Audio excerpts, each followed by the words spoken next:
Right now, you're hearing music from our guest, Kristoffer Lislegaard's band, Sgrow, Sgrow. This is off their new album, Circumstance 2. Nothing holds me here.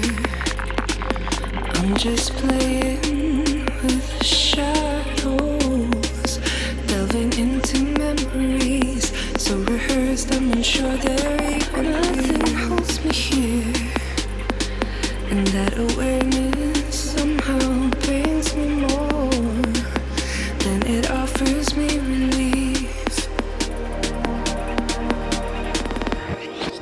Nothing holds me here. I'm just skittering across the surface with a space to fill. Hello and welcome to the Music Production Podcast. I'm your host, Brian Funk, where this is the show where we get to talk about all of the things that go into making music. And today we have a repeat guest, someone that we've had before on episode 41. It's Kristoffer Lislegaard. And Kristoffer, hey, what's up, man? Good to see you again. Yeah, thanks, same. Yeah, it's nice to have you back. Last time you were here, you were putting out a record, and we're back with news of a new record. Congratulations on that. Thanks, man. It's nice to be back. I can't believe it's been almost 2 years. Yeah, 2 years ago. It was in November 2017, and now we're in November 2019. And you guys have put out some new music, I think, just in October. Yeah. And here to talk about it again. I think anytime anyone is able to put out a release is a major accomplishment because, as I'm sure we all know, there's a lot that goes into it. It's a real mental game, and yeah, that's true. And you've done it again. So I think it's really worth celebrating the victory. So nice work. Thanks. It's it's funny. I was thinking about this earlier today that it's nice to have someone to collaborate with because then you kind of push each other. Mm-hmm. Because I'm also working on a solo album, but even now, it feels a little bit old already. Yeah. Because I don't know, as a solo artist, it's so also tied into like your artistic journey somehow, like how you see yourself and what are you working on these days, what are you learning. So I'm really trying to finish that up real soon because it's starting to feel like it's kind of lagging behind already. Mm-hmm. I don't think I mentioned the name of the group is Sgrow. That's Sgrow.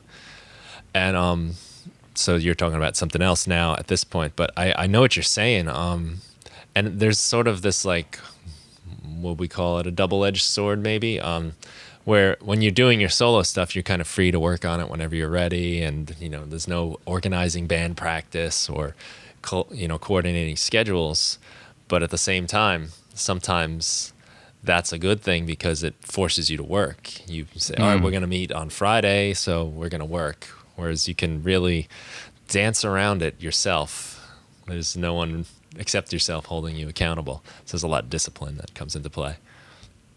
Yeah, that's true. And also when you are working with someone, it's usually a really defined project. Right. So even though you are always like developing it and growing and changing stuff, you're also working towards something like that you have kind of defined in a way.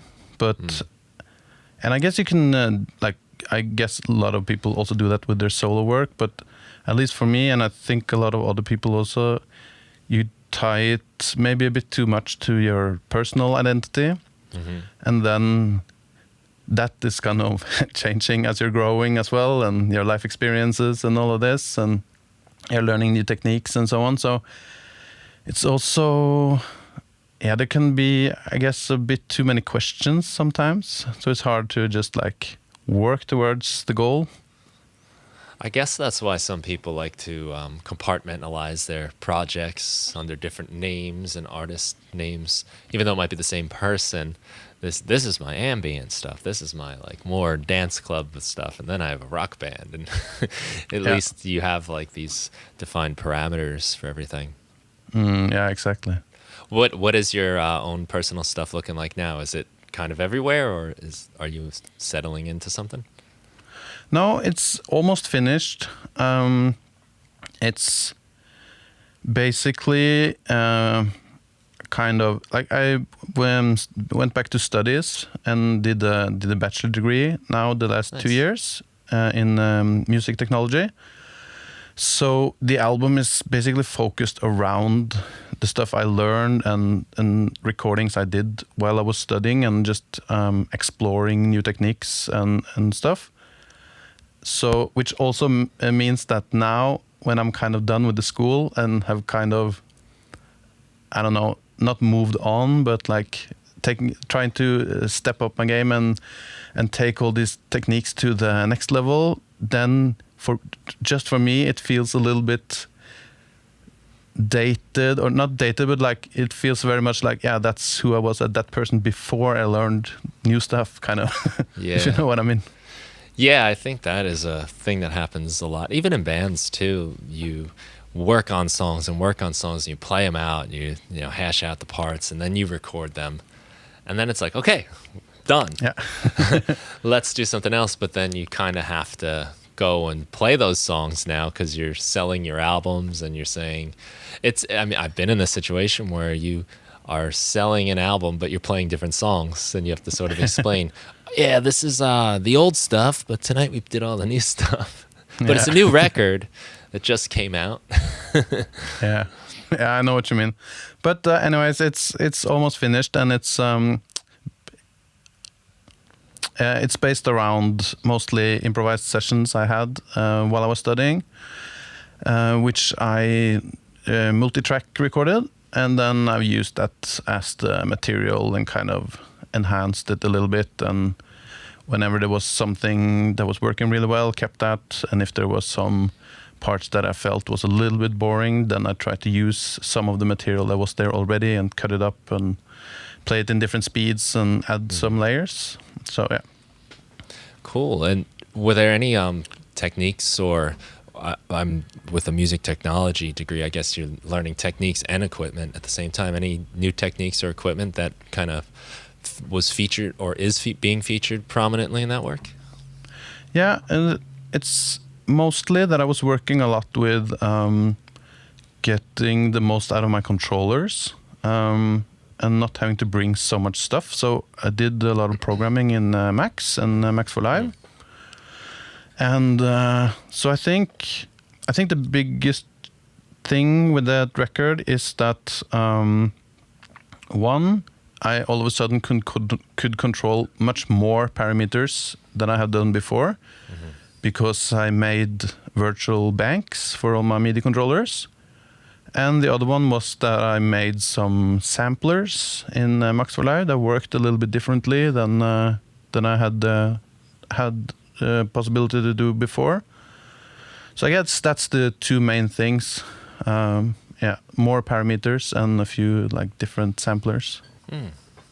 Nice. And you're venturing into the banks and banks on the controller.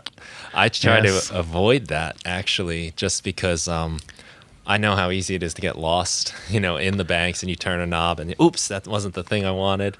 And then I might quickly change the bank, forgetting to then turn the knob back to where it was, then do something else. And then later on, it's like, what's wrong here?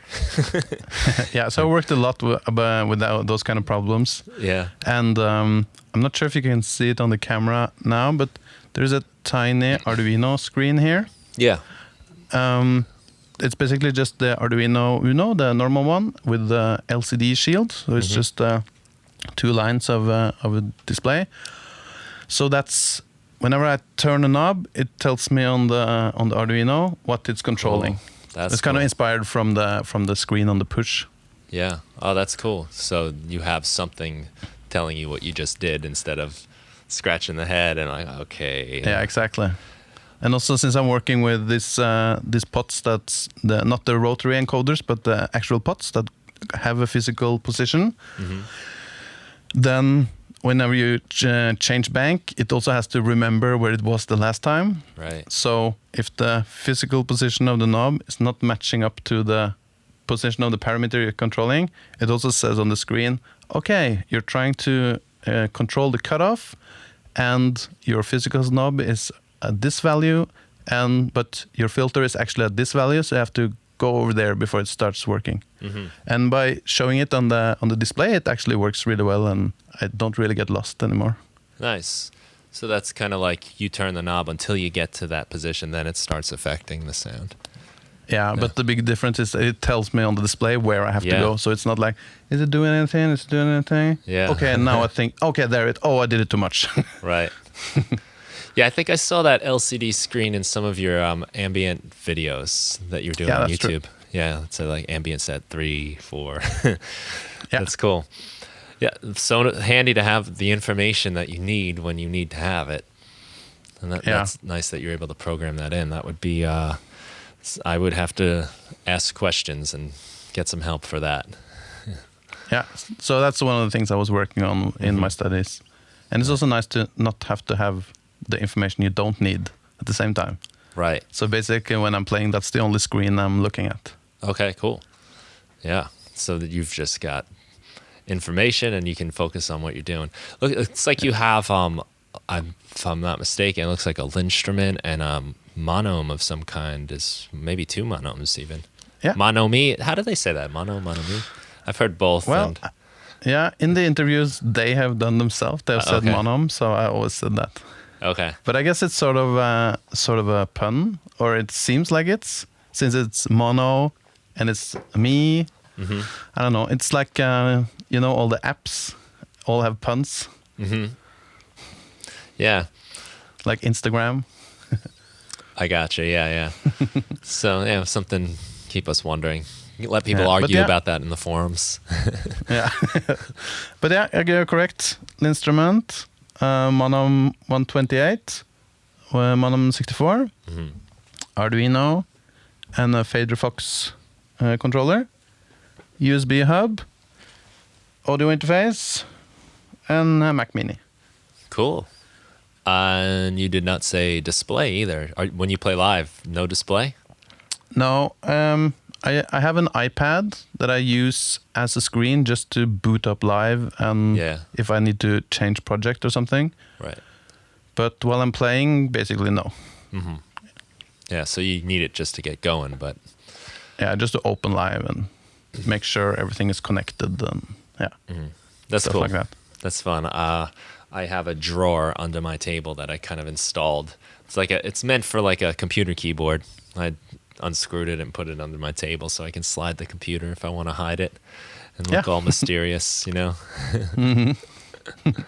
It's nice to kind of get absorbed in just the controls and not too much on the visual feedback, I think, too. I find I get a little more immersed in what I'm doing. Yeah, for sure. That's been my thing as well. Yeah. And do you have a plan for that stuff to come out for people to hear? Is there a place the solo album? Yeah. Yeah. I just need to finish it. But the plan is to really do a digital release of it. Do you want to make a commitment now on the show so you have to stick to it? When it has to be done? Yeah. I'm just joking. Yeah, I mean, it's going to be out before the summer, that's for sure. Okay. Because it's very closely done, but it's soon Christmas, so... Yeah. I know how life gets in the way. So I didn't mean to totally skip over the kind of reason we got together to talk over the new Sgrow album. Yeah, that's fine. But it's funny. It's always just like with talk shows and everything. It's just also kind of an excuse to do these things like these podcasts and talks and shows. It's just also nice to connect. It is. I was just thinking that earlier today, that the chance to just talk to people for a few minutes or like an hour or whatever, uninterrupted, is so rare. I've said this before on the show, but man, it just like keeps coming up. And it's like where I do most of my learning is through just conversation with people. It's great to, watch videos or even take courses, but sometimes you learn the most by just talking, and that's been the real surprise for me doing the podcast. And so I think maybe there are people that complain about this at points about my show, but I use it as that for myself just to talk. But I think that I think we eventually get to interesting stuff that way. Yeah. So it's nice to have an excuse to come here. Yeah. Cool. Yeah, so maybe you can tell us a little bit about this new record, Circumstance 2. Now, this is, I guess, a sequel then to the one we talked about last time on episode 41, which was just called Circumstance. That's correct. Yeah, so it's the second and last. We called it an album series. And the reason for that is that sounds fancy. It does. But yeah, it has a lot of similarities and also a lot of differences in the process and everything from the last one. It's still made in Ableton Live in the same way we did before, each coming up with different sketches and reacting to each other and all of that. But this time we lived apart, which was a new experience. Like So we now talked just- about last. Just to clarify, if people aren't familiar, so you do work with another person. This is Yes. I'm gonna mess up the pronunciation. Vilde Nupin. Yeah, that's pretty good. Vilde Nupin. Okay. Yeah. Man, I get a lot of testing of my pronunciations doing this show too. It's something I notice now when I watch like announcers, even for like sports games or something. I always think like, man, these guys got to really know. But anyway, so it's a duo, just in case people weren't aware. Yeah, it's a duo with Vilde, my girlfriend, and we've been together for 10 years, soon to get married, and we've been Cool. living together for, I think, 9 of those, or let's see, like 7 of those 10 years, and now we've been living 2 years apart in separate cities when I was studying. So that was new, and I guess also influencing the music and all of this. Just tough on the heart and tough on the soul, but Yeah. nice to come back. Yeah, well, they say absence makes the heart fonder, right? So, But yeah, so was basically just a lot of the same things: sitting alone, working on stuff, sending over Dropbox, and I feel like I've been exploring. Like maybe I talked about this before as well, but even more now that I've been, and I heard other people say that as well. Like you have some stuff like for the head, and you have some stuff for the heart, and then you have some stuff for the body. And I'm talking in the music. So the head is all the clever stuff, and maybe some of the sound design and like some impressive details or like very conceptual stuff and all this. And then you have stuff for the heart, which is all the very emotional stuff and like some nice melodies and chord sequences or stuff like that.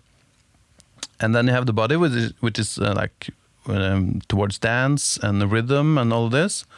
And I think for this record, I also tried to implement a lot of the body part to, I don't know, just explore an area that I haven't been that into before. I've been more into the heady and hearty stuff. So that was quite interesting as well. I never thought of it that way, head, heart, body. But that's a cool way to think about it, because it kind of actually, I think, touches on a lot of the reason why, as we were saying before, as like, a musician myself, I'm so steeped in so many different styles, is because certain styles kind of lend themselves to, well, there's obviously dance music for the body, but then there's kind of like the heady sound design stuff. And then when I'm feeling hearty, that's when the acoustic guitar comes out. Yeah. Yeah, and also like you can see that in so many different genres of music, like rock music, for example. There's a lot of like physical movement and energy. So that's absolutely body based, even though it's not like dance music. Yeah. Yeah, that's an interesting way to look at it. It's really cool. How did you find the collaboration process from a distance? Not too different, actually.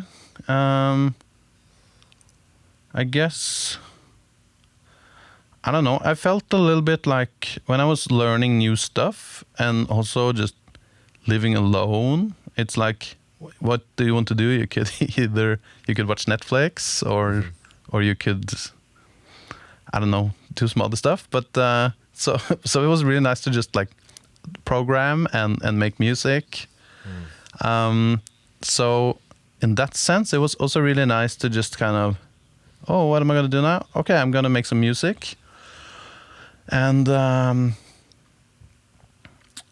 don't know, it was also, I don't know, just nice to express yourself and have some sort of interaction, even though we were kind of living busy lives and, I mean, not having that much time to talk to each other and communicate. It was also kind of a communication on the artistic level, which was really nice.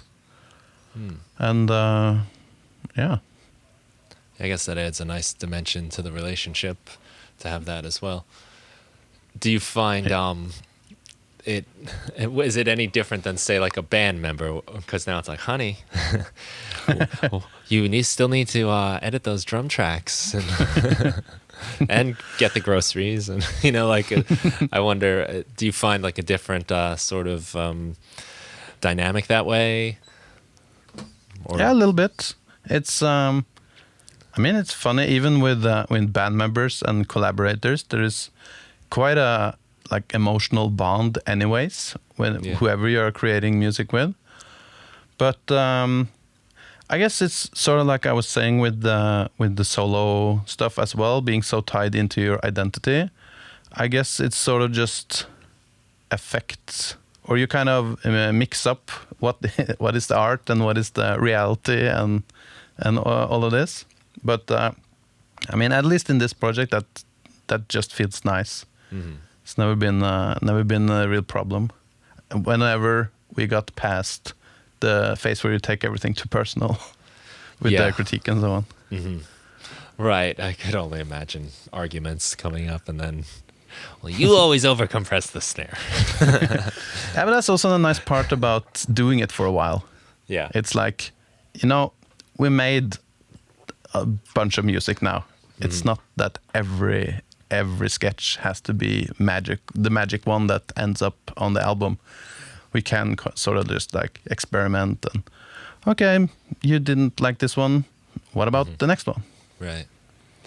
Yeah, that's a nice thing that can happen too, especially you get like a comfort level with the people you work with, because I think before you have that, there's a real like pressure to always make everything good and worthwhile. But as you get that like rapport with each other, you can trust that they're gonna eventually come up with something. You like what they do, just that particular thing is. And also to think about having a defined project again. Yeah, like there is lots of sketches I've done, and it's like, yeah, I mean, it's not bad music. It just, I don't feel that it fits the thing we're working towards right now. Right. Which is also just nice, because then you can just, okay, yeah, but it's cool anyways, so let's make some more. Yeah, that's interesting because, again, this like kind of highlights a problem when you're by yourself. I mentioned to you that I'm going to put some songs out at the end of the week, and wound up being 4 songs, but I had like 13 things. And it took me a long time to whittle those down. It was a lot of listening and just deciding like, okay, like what's working together, what's not. And there were a lot of things that I did like a lot, but I just felt the whole package was a lot better if I just whittled it down to the 4 that I picked. They seemed to be more unified. And although I was like, I got all these like things, it's all instrumental, so they all have that in common, but that's kind of where it ends. And and having like, I could see if like there was another person involved to sort of focus the lens a little bit, it might have happened sooner. Yeah, it's nice to not have to take all the decisions yourself. Yeah. And then you can also, it's kind of like you always wear so many hats. Okay, then you have to do some songwriting, and you have to do some production and some mixing, and maybe you have to do marketing, maybe you have to do booking. There's so many stuff already. So to just like simplify some of the processes, then you can put more energy into what you want to do. Right. Well, how do you guys just divide the labor then? Well, I don't know. It happens pretty naturally. And I guess it's sort of like it's always this one person is kind of offering something, and then it's up to the other one if they think that they should continue working on it or whatever. And when it's the other person that kind of contributes something, then the first one is kind of the one to decide. And then of course you can have discussions and all of that, but it's kind of this. It's always one person offering something and the other person kind of guiding.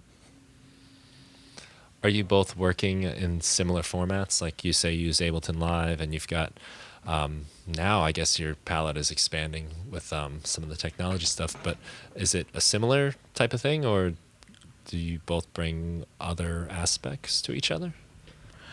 I mean, I think that apart from the lyrics, which I basically do almost nothing about, I think I've had maybe 5 inputs over the 10 years, but I just trust her on that level. But other than that, it's sort of like we can just divide stuff. I mean, I'm doing most of the actual like sound creation of the electronic stuff. At least for the productions, and then we both do stuff when we play live.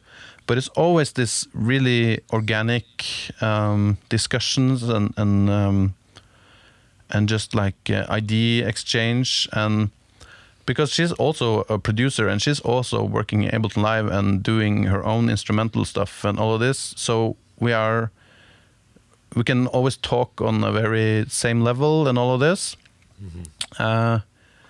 And then it's basically just like pitching ideas and sending sound files, and like she's doing all the vocal tuning, for example. So then it's just I just give her the files and she tuned them and take them back, and yeah.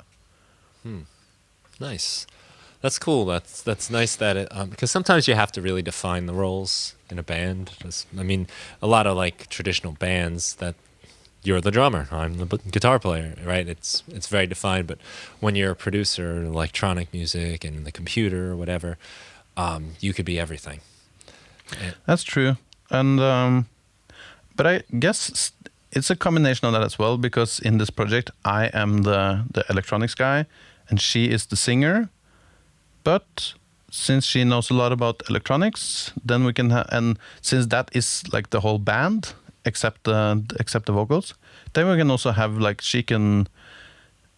It's like if the bass player was a really good drummer, he could say that maybe that rhythm you did there, you have to simplify a little bit. Yeah, oh, that's cool. Yeah, sometimes that does work well, and you know, you have, I guess, an understanding of how things interact that way. And also since it's always based so much around production, then it's really easy to listen to it together and hear the whole thing in the same mindset. Compared to if you were a band, it's like, yeah, how did it feel for you? Oh, I don't know, I was busy playing the bass, but I think it went well. No, you played the wrong note. Oh, I didn't notice. Yeah. But when you like press play in the studio, then it's like, oh yeah, I know what you mean. Yeah. Yeah, as a band, a lot of times that's really eye-opening when you listen to a recording of yourselves for the first time and you say, "Oh my gosh, I didn't know you were doing that," or now that I hear what you're doing, I'm going to change what I'm doing, and because you're very focused on whatever it is you're doing. I wanted to ask you a little bit about. I just really like the sound design a lot on the record. And I was kind of saying this, I think, before we started talking officially on the air. But there's just a lot to come back to, you know. Like I think, you know, it's sort of natural to kind of identify with the voice. We're humans. We hear that. It's the lead thing. It's up front. But there's a lot going on to support it, and a lot of I just really appreciated a lot of the texture. So there's not, and it's not always because it's, there's a zillion things going on, but it seems like you get a lot of mileage out of anything that is happening. And you get to really appreciate the sounds and the complexity of the sounds because there's not always so much interfering and distracting you. So I was just wondering if you could maybe tell us a little bit about some of your sound design, how you like to approach it. Last time I know we talked a bit about field recordings. I don't know if that's changed a bit, but yeah, I'll just leave you with that broad question. Yeah,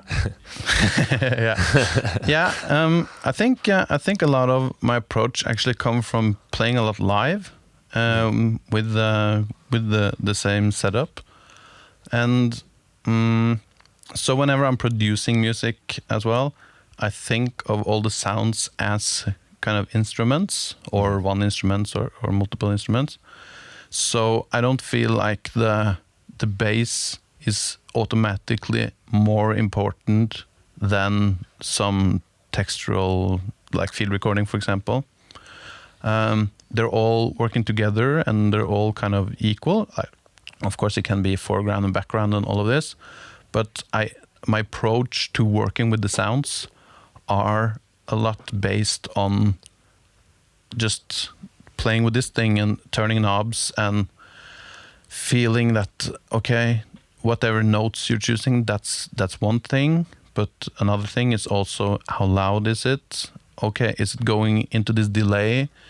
And then you turn the knob and now the delay is kind of out of time, but then you bounce that down to audio and you chop it up so it's in time, but it's not super quantized. And so there are a lot of these different processes that in the end ends up being really interesting for me, so that every sound or a lot of the sounds are going through different stages of processing and different stages of resampling and just kind of I don't know, like getting some life experience, and not just sounding presetty and naive. I guess that's at least my approach to it. And I've been also really, I don't know, not so hung up in doing things the same way all the time. So it's just, okay, this sound is cool, so let's just record it and bounce it down, and okay, it's not in time, so let's chop it up a little bit, and yeah, we need something else. Okay, let's just do a jack cable out of the sound card into some pedals or into some modular stuff, and just turn some knobs and record it back in, and just being not scared of doing anything wrong. And you can always delete stuff later if it doesn't fit. So I think that's like a common thread, and it comes a lot from doing live sampling of other musicians and trying to turn it into a different instrument on stage, instead of just kind of looping someone or doing something like that, but transforming it into an instrument. And I think that's a lot of the same thing that goes on when I'm in the studio trying to create something. So you're very happy to do destructive processing, turn things into a new thing, and you're kind of, the old one's gone now. Yeah, definitely. Which sometimes come back to bite me when we're going to perform it live. And it's like, what is actually the right notes to play here? We're going to try to play this sound live. Yeah, I think that's always the danger, right? And the temptation, because we can, I think, is to keep iterations and save, and then you wind up with 8,000 tracks or just so much to sort through. But I kind of agree with you in that it's sort of worth it for the amount of times you kind of mess up and screw yourself a little bit. I mean, I've had that. I've had things where I've processed things and destroyed the original, and then kind of wished maybe it was EQ'd a little differently, or that sound wasn't as prominent or as loud in the mix of the sound. But that's pretty rare compared to how often it just helps me move forward and keep going and stay excited. Yeah, and it's really easy to just do a save as and keep the old copy as well. And sometimes I feel like you do something with the sound and then you listen back to it and it's okay, now we can't really hear this part very well, so you have to compensate by EQing it. But doing that a few times, like you get a lot of interesting textures in it. I've found a funny thing where if, say, like I'll cut some high end off of a sound, right, then process it, sample it, and then raise the high end again, and it does this. It doesn't go back to the way it was. It's this sort of artificial thing that happens, but it. And you can kind of do it with any frequency, I guess. But I noticed in the high end, especially, it sort of gives it like a world now. And if that original high end wasn't incredibly important, it's a nice technique, I think, for. And it's wrong. You know, you're not really supposed to do that, right? Like, it's almost like trying to convert an MP3 back to a WAV file. Like, you kind of can't do that. But sometimes cool things happen. Yeah, that's true. It's sort of like when you're photographing with film, and then you know that, on this type of film, if I just underexpose it a little bit, then it turns a little bit green and it's really nice and grainy. So you can do that on purpose. It's kind of, and then you turn it up in when you're doing the editing later, and it looks really nice and textural. Yeah, that's interesting. It's it's the stuff. I love stuff like that because you're probably, you're taught the proper ways not to do that. Do it right in the first place. Garbage in, garbage out. Get it right, and it's a fun thing to know when to do that, or just to see when the rules kind of work against you, or it works nice to break the rules. Yeah, and I feel also that the more of the rules I learn, then I can break them more as well, because you know why the rule is there and what it's doing, and then sort of now there is no high end here. But maybe the next sound has a lot of high end. Right. That's something I remember reading the Beatles talking about. They would ask George Martin, who had his wealth of knowledge, what they're supposed to do, and then they'd be like, all right, well, let's kind of not do that. And on purpose. And like one of the examples that just stands out is like ending I think it was like She Loves You, where they end on like a major sixth chord, I believe, and it's like, no, you can't do that. But the ending of that song is like so powerful when it goes to silence right after that last and little things like that. Maybe the technically the orchestration should do this, but they kind of mess with it a little bit. I it can create some really nice tension as well. Yeah, and I love applying that sort of thinking to pretty much everything when playing around with sound, because you never know. Putting that distortion after the reverb. Probably on paper. I love doing that. Yeah, but like, right? And I love the freeze. There's a freeze function in live on the reverb. And I don't really see a lot of people use it. Maybe they do, but I mean, I'm just like obsessed with it lately, where crank it up to freeze, and then now this is the sample. Now I can play with it, put, rhythmic gates or distortion and all kinds of stuff, and resample and forget the old sound that made it. It's like this is the new thing.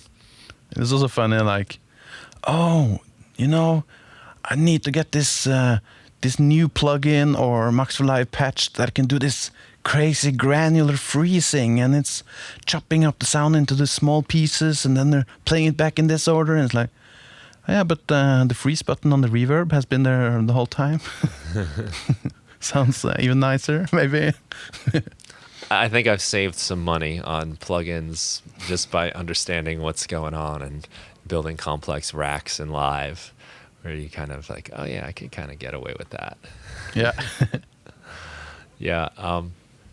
That's and also when you just learn to control it, like things become so differently when you're yeah, as you were talking about the order and like how things are affecting each other, but also just how you're controlling it. Like, rhythmical gates. Okay, how do you do that? Do you automate the volume of the track, or do you put the gate there that you sidechain to another track, or do you put it on a pad and play it? And all of these things can also really just make you work with it in a different way. Yeah. Yeah, getting things on knobs tends to be where I like it, physical. I just feel like you can hear my hands in the mix as opposed to the automation lines. Not that there's times and places for that too, but I tend to find that cool stuff starts happening. And also I got surprised when I started working on this patch with the banks and all this, because first I made the banks for the knobs, but then I took 16 of the pads on the instruments, and they're basically mirroring the knobs, because this has polyphonic aftertouch or polyphonic expression. So instead of turning a knob up here, you can press here, and then you can do stuff like that, which is much harder to do on the knobs. How fun is that? You were running it through there the whole time. Yeah. That's cool. Wow, we should just let you kind of play around, maybe, to send us isn't off. it Halloween now? Halloween. Yeah, it's the season. It's the weekend, right? Oh, that's cool. So you've got so much of that real-time control right there, and it's a physical thing, and that has sort of like a body component too, actually, I guess, if you think about it. Yeah, that's true. Instead of constantly programming sequencing or mousing around, like pressing, turning, twisting is there's something that comes to life there. Yeah, and also combining it and just, I don't know, it's it's a lot of fun things to do.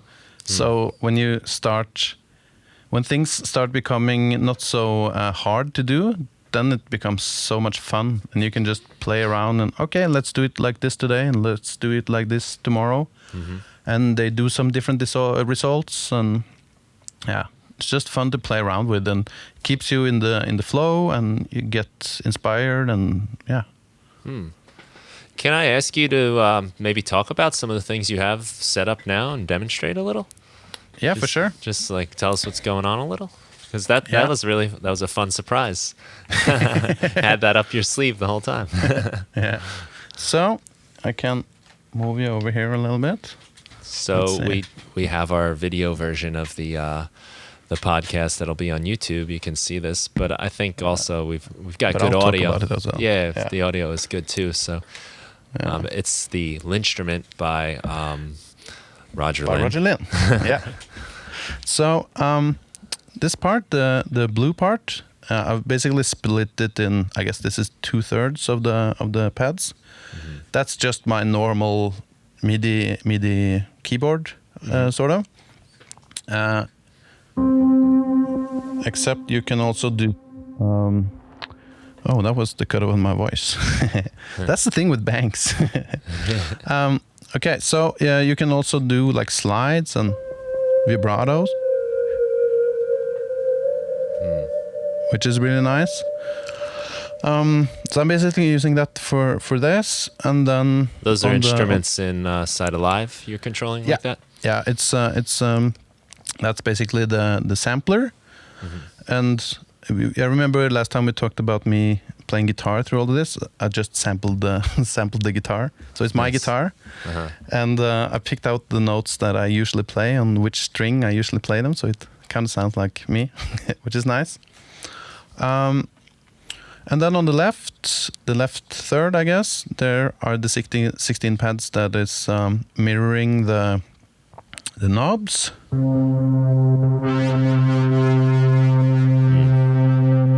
So by pressing there, I can control that, and those parameters on the knob controller can also be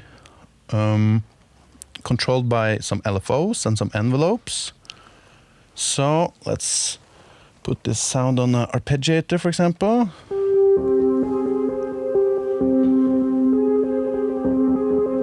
And let's turn down the cutoff. Let's put that on the envelope. And let's put in some steps. So I just have a step sequencer on the mono. It's triggering that.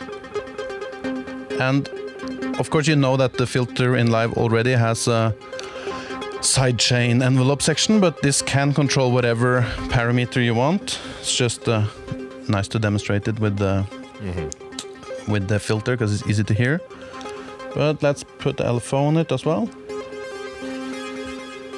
And on the little mono you can also see visualization of the so we got like some of the LFO pads lighting up, and then it's scrolling back and forth to show the movement of the LFO, and we can hear it in sync with the filter. And since my voice is also going in here, I can also use that to control stuff. So, for example, if this guitar is getting hard to hear me over, then I can do it so that whenever I talk, it filters down. So whenever I'm talking, it's kind of quiet. So let's turn off the LFO again and then when I'm talking, it's all quiet. Yeah, it moves out of the way for you. Yeah, so that's nice. And there are also a lot of other stuff here, like, for example, I have a little sampler, so I can just grab a little bit of audio into that, and then I can trigger it with the audio. So let's put this camera back here, like that. So now there is the voice is triggering the different steps in the step sequencer. Leo, Leo. So if you're listening, he's snapping and clapping into the mic, and that's sending a message to open and trigger the sound of the voice you've just sampled. So that's a lot of fun. So I use that in a project I work with a tap dancer called Janne Eraki. She's a really good tap dancer, and she has a piece of wood in front of her with the contact mic on, and then we just put it into the gear, and then she can trigger my samples that I've just grabbed from something I'm playing, or That's cool. And this is a lot of Max for Live stuff you've created. Yeah. You've programmed. Wow. Yeah, and right now everything is sort of just made to work with my exact setup for my stuff. Yeah. But I have started a little bit to work with a friend, Bernt Isak Wærstad, who is also an electronics guy and programmer. And the plan, I think, is to make some of these tools available for others as well. Oh, cool. But then we have to make it so that you can use it with whatever kind of gear and all of this, a bit more flexible and open. Yeah. So right now it's your own specific controllers, but I guess people would maybe be able to select whatever they have. And yeah, and then you could do different patches with different parts of it. So maybe you need some banks and a screen to keep track of your stuff, but you don't need all the other stuff. Then you can maybe just have a patch with that and so on. Oh, that's cool. I like how like immediate it is. You're just kind of clicking a few buttons, turn a few knobs, and you've got things happening, and you can move on to now like playing with it and manipulating it. Because sometimes when you're creating music from scratch, when you're live looping or whatever you want to call it, I guess, sometimes there's that long period of like, I'm building one loop and another loop and another loop, but you kind of just, the way you have it set up, you're just, boom, you're right in. And yeah, and also since I come from like traditional instrument background, and I started out by playing guitar and playing in bands and so on. I guess it's sort of also where my philosophy around the instrument comes from, what the instrument is and how it should work. And so I really like when things are both physical but also like quick, because I do a lot of improvised stuff as well, and then if you spend too much time thinking about how to do something, then the moment is gone and you should do something else. Right. So it's nice to have something that you can kind of work with fast, and for example the top 8 knobs on the Fader Fox controller, those are not banked. They are always the volumes of my different tracks, for example, because I need to have those at all times, and then you can do like quick transitions. So okay, I remember there was a bass on track 1. It's kind of just going in the background and not hearing it. Okay, let's turn that one up and turn down the guitar sound and stuff like that. So yeah. I guess there's always the risk of one sound getting a little out of control if you're playing with things looping and delaying and feeding back. And for sure. So. But one thing I also noticed, that when you have more control and more expressivity in each instrument and track, then you don't need as many, and then it's easier to keep track of them as well. Yeah, if you have control over it, you can also make it be quiet. Don't go too That's crazy. true, but also just like if I can get a lot of different expressions out of one sound, then I maybe need just one sound. Okay. And if it's kind of like every sound in doing a little bit, then maybe I need 10 sounds, and then it's 10 tracks or whatever, 10 things to control. Right, so you get more out of each individual instrument or track with it. Yeah, exactly. So whenever I'm playing with this set now that I'm using in all my improvised stuff and with the tap dancer and all of this, then it's basically like one operator synth, one sampler with the guitar, one drum rack for drums, one input, which is now my microphone, the sampler that I showed you, and then a send to like pedals and like if I have any external stuff. Right. And inside that, then there are lots of things to do. Yeah. But that's all the sound sources. I like how you call it an instrument. And that's like when I got into using live, I felt I was using what I do, Pro Tools, Logic. But live felt like now the studio is an instrument. I'm playing the studio instead of like making a song within the studio. I'm not playing the studio. And it's very much, I think too, from a guitar player background, when I look at my controllers and my live set in conjunction, it's an instrument. It's not a program or whatever, however people want to look at it. But it's like something you have to work at. You have to practice at it. You got to learn how to use it. And a lot of it gets changed along the way too. How long have you been developing this particular instrument? Well, just to pick up on something you said there, that is one of the reasons why I really wanted to make this patch, this controller patch, so that even when I have lots of things that are changing inside the software, like when we play gigs with Sgrow, for example, then I need to bring some of the sounds and some of the tracks and so on from the production. So then I have maybe one live set per song even, but I want some things that is always working the same way.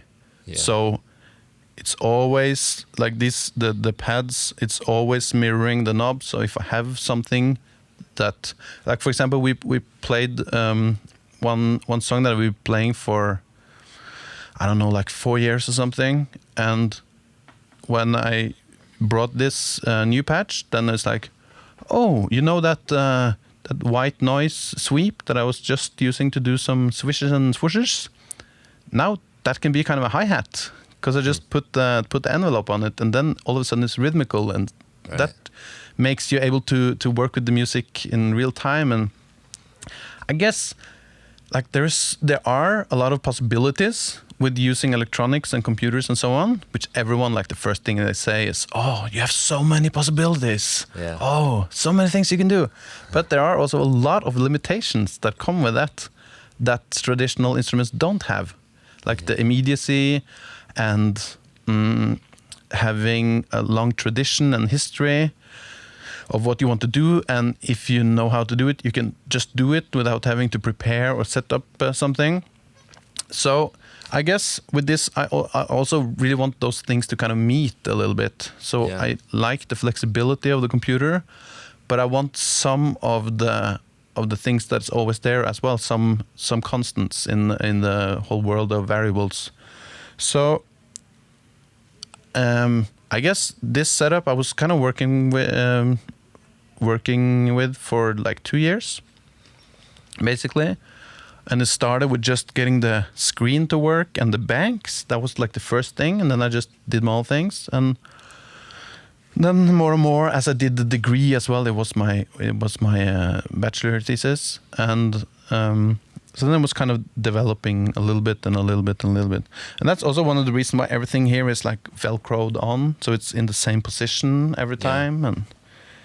And it's actually a lot of the just your emotional connection to the instruments and how your brain works and thinks about it as well, with this whole keeping it an instrument. So that's also one of the reasons why now the Mac is also velcroed here to this kind of pedal board. So now it's just one thing, kind of, which it does affect how you play it, actually. I totally agree. I see it like my stuff is it's this one thing. It's as much as it is a separate controller, this and that, it's still, that's my setup. And I will often, if I'm going to play with other people just to jam, say, I bring that, and I'm not, I might take my songs out of there, but I know like this is going to work in the same way that my live performance set works. And it's nice because it's so true. Like what you said about the immediacy and the history. Sometimes when I've been doing like computer-based music for a long time, I'll go pick up my acoustic guitar. Maybe it's been a little while, and I'm just like, wow, this thing, like I just picked it up. I didn't plug anything in. I didn't set anything up. Maybe I tuned it, and boom, I'm playing, and it's so there. And it's also like, to play the notes, there's a long history of technique. Put your first finger here, your second finger here, and then go down to the next string, and there's a map for you. But with this stuff, it's the Wild West. And you have to design the guitar. Then you have to design the technique of playing the guitar. And it can be really daunting and intimidating, which is kind of why I was curious for you, because I know like my own setup, which really it's not as customized at all as yours with Max for Live and all these like kind of open sourced controls. Still, it is a work in progress. It's like a living creature. That's how I see it. It's like alive, and it used to have a big keyboard, now is a push, and then maybe it'll have this launch pad, and then who knows, that might turn into something else one day. But it's nice to have that sort of mindset that this is something you need to grow with and learn with, and you are really designing the instrument and designing the technique, and then you have to practice it, of course. Yeah. So I love what you have there. It's really cool to see, and I think it's very, very intelligently laid out, where you're really getting a lot of mileage out of every little thing. And like you said, like using the white noise as a hi-hat is a really cool example of that. Yeah, that's one of the motivations as well, and it's like, I can't bring everything in my studio every time I'm gonna go somewhere and play. So I need some. No, that's true. But I need some sort of like base or center in my setup, and I can bring little bits and bobs here and there. And then so that sets a framework and a physical limitation, and then a lot of my inspiration for how I want to program stuff and what I want to do has been really like a practical thing. So I guess a lot of what I want to do artistically, that comes kind of natural from exploring and listening to other music and playing with other people and so on. So for me, a lot has just been like fixing stuff and trying to do stuff in an easier way or more practical way, and finding the balance between having it pretty open and flexible but still reliable and so on. And I think actually by investigating and developing solutions for all of these very practical problems it also gives you some sort of inspiration and new techniques that you explore further. Like just for example, the fact that I have 16 knobs and 16 pads, and then I can also choose if I want them to be on the same page or not, but that makes you think about the layout of those 16 parameters. Like you can control 16 things at the same time here. What do you want to control? What is important, and what can you get a lot of mileage out of, and big expression? And then if there's something you kind of almost never have to change, then maybe put that in a kind of menu bank, like somewhere else. Got you. You have like your greatest hits up front, and then the deep cuts go in the back a little. I think that's the stuff you can really only learn by just doing it and just starting. And that's the advice I give if ever a student is asking, like, how do you play live? What a question that is, to unpack. But my advice is just start. Just start something, even if you're just launching clips for now. You're going to eventually say, oh, I wish I could filter the drums out. And then set up a knob for that. And eventually what happened with me, I think my live set started like that, little things, and then it got like really insane. I decided of all these things I was going to do. Then I realized I'm not doing half of that stuff. It's not necessary. And then it kind of leveled off a little. And now it's sort of, instead of just in complexity in one direction, now it's like this like 3D thing that could go in other ways. But to just do it, and you'll decide like the types of things you want to have happen in your live set, the types of things you want to have control, the types of things that don't really matter if you have control. And it's like you said about the limitations earlier, how it is limited. It's important not to have every option all the time available. That's true. And also, whenever, like it's like when you're playing a video game. Have you played The Sims? I haven't. No, but I know what you're talking about. Yeah. Or like I guess like a sports game, like a football or skateboard game. Then on your character you choose like, okay, or a racing game, like, okay, how good is this car gonna be at speed? How good is gonna be at like handling? Right. how much is it gonna be broken when you crash it? And you only have a certain amount of points to like spread out. So if you go all speed, then one crash and you're done. Yeah. But if you go all reliability, you will be very last. Yep. And it's sort of the same thing here. It's like, okay, how many options do I need? Okay, how fast does it have to be, like to control? But also just how reliable does it have to be? Like now in this setup, except my my stuff that I made in Max, it's also just the native stuff because it's so stable and so CPU friendly. And when I'm playing with this tap tensor, then I have to have my buffer size at 64 samples to have it like super snappy. Yeah. Wow. And then you can't have too much big plugins in there, for example. Yeah, I'm the same way. The only thing I have in my set that's not a native Ableton Live device or Max for Live is Isotope Nectar for like auto-tune type of things, and like you can like pitch down your voice in real time. That's it. And that was a real, I was like, fine, I need this. This is like worth it. But it was a conscious decision because it's stable and it's also very efficient with the energy. Yeah. When we play with Sgrow, we also have a few Sound Toys plugins here and there that we cannot easily replicate, and a couple of UAD reverbs. Yeah. But there, it's usually one live set per song, so then we can splurge a little bit, Right. and we can have it at 128, not 64. It's okay. It's funny you say that about like the racing game, because sometimes those options can be overwhelming. I grew up playing like the old video games, and the Super Nintendo, Mario Kart came out, and like you pick a different driver, and they have different capabilities, right? But I recently played the new Mario Kart, and it's like, all right, I pick out of 800 drivers now. Like, and then I'm like, am I riding a motorcycle, a moped? Am I riding a big truck? Do I have a kite attached to it or a balloon? And I was just kind of like, oh my God, I just want to race. I don't know, and I don't care. And I just want to get on and play.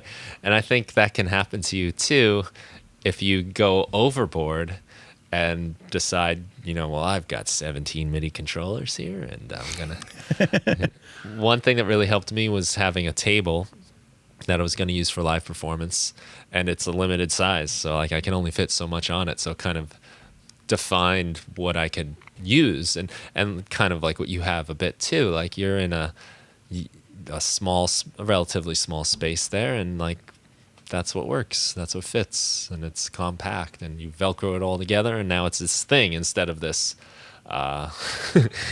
just spread of modern MIDI controllers.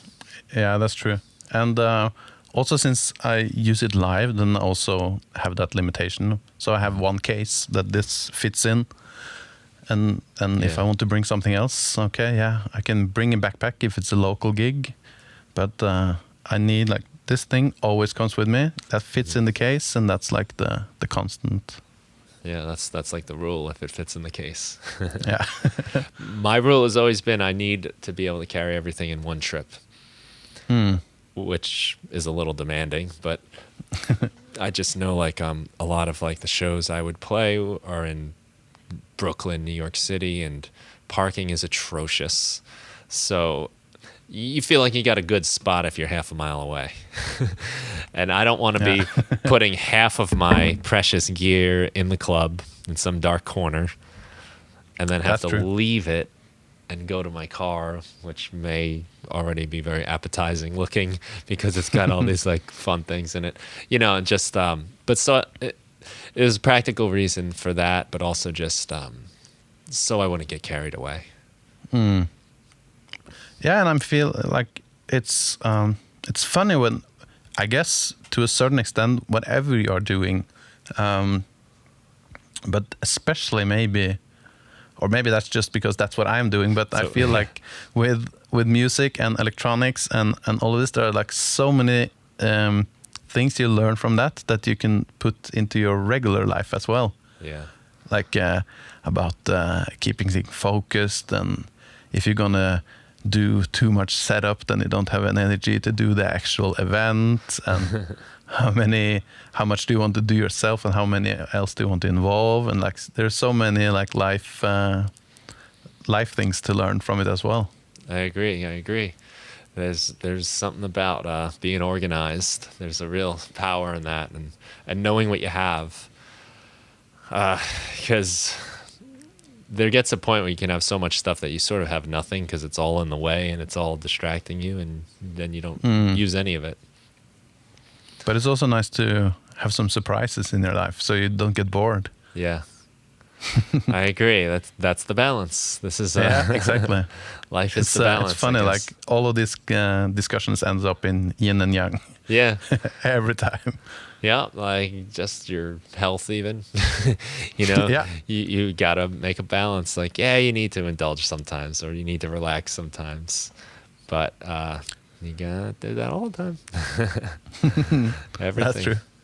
Yeah. Wow.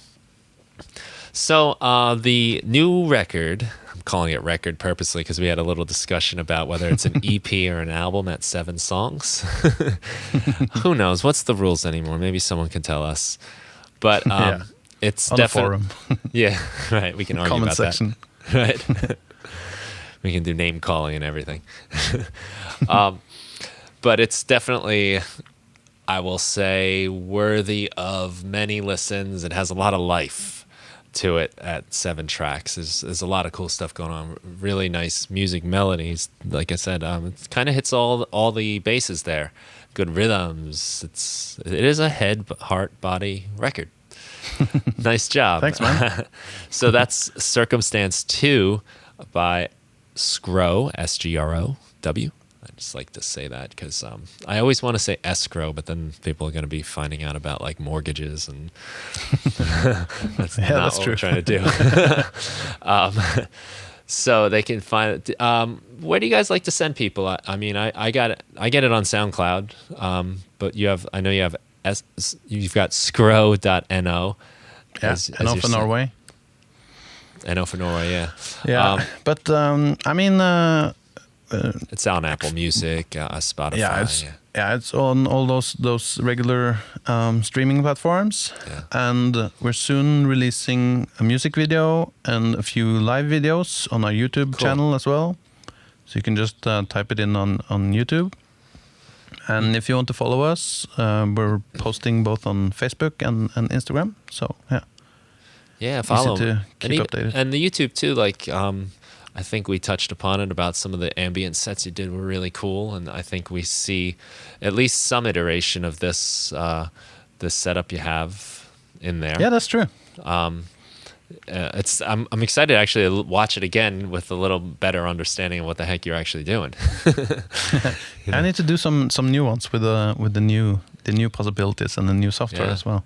Yeah, I really appreciate you taking the time to have it all set up ready to go for us too. That was fun. Little surprise for me. But you make me want to, get over here and start playing around, with some live setup stuff. So thanks for that. I'm inspired. Yeah, cool. All right. Well, thanks again to Kristoffer Lislegaard for being here on the Music Production Podcast. And if you like this talk, you would probably like the first one we had at episode 41 as well. And head down to Sgrow.no, or they're on SoundCloud.